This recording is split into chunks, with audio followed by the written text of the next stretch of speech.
हमारे साथ में राजेश्वर सिंह हैं, सरोजिनी नगर से विधायक हैं, रक्षा मंत्री राजनाथ सिंह के नॉमिनेशन के लिए यहाँ पहुंचे बीजेपी दफ्तर।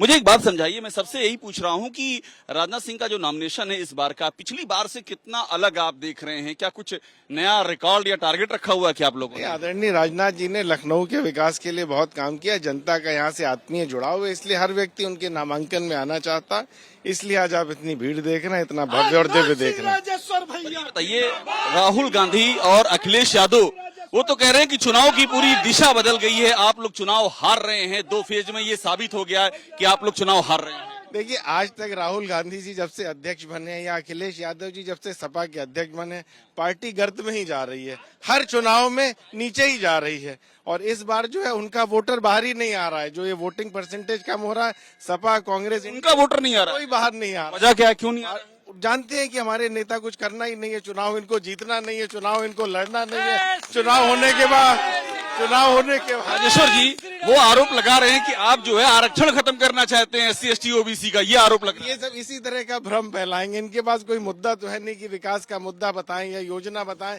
कि देश को हम क्या करना चाहते हैं, तो इसी तरह के भ्रम फैलाएं। विकास की बात की, PM ने एक बात कही कि SC ST OBC का रजिस्ट्रेशन छीन करके और मुसलमानों को देने का कांग्रेस का और संसाधनों पर पहला हक मुसलमानों का, ये PM ने कहा। इस मैसेज की क्या उपयोगिता है इस चुनाव में? नहीं, देखिए, ये तो कांग्रेस की बात को उन्होंने रिपीट किया। जो मनमोहन सिंह जी ने कहा था वो बात PM ने याद दिलाई कि इनकी सोच क्या है, इनकी मानसिकता क्या है विपक्ष की। इसे सच मानते हैं? सोच ये ऐसा है? इस तरह तुष्टिकरण करते ही रहे। भव्य राम मंदिर का निर्माण होना था, कभी वकील खड़े करके अटकाते रहे, कभी वहां आज तक रामलला के दर्शन करने नहीं गए।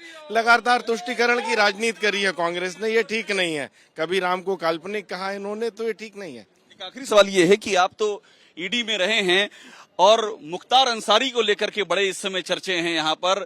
बाकायदा अखिलेश यादव उनके घर पे भी गए, आपने तो कई सारी कार्रवाइयां की हैं उस दौर में जो आप ED में थे, तो इसको कैसे देखते हैं जो मुख्तार अंसारी वाला इशू है? देखिए, माफियाओं का कोई समर्थन नहीं होना चाहिए। अखिलेश यादव जी को बिल्कुल नहीं जाना चाहिए था। मुख्तार अंसारी के ऊपर 80 से ज्यादा मुकदमे थे, 10 से ज्यादा मर्डर के मुकदमे, attempt to murder, extortion mafia थे वो। उनके यहाँ जाने का, उनको समर्थन देने का कोई अर्थ नहीं है। ED CBI तो विपक्ष में लगी हुई है, आप ED में रहे इसलिए ये सवाल भी आपसे कर रहे हैं।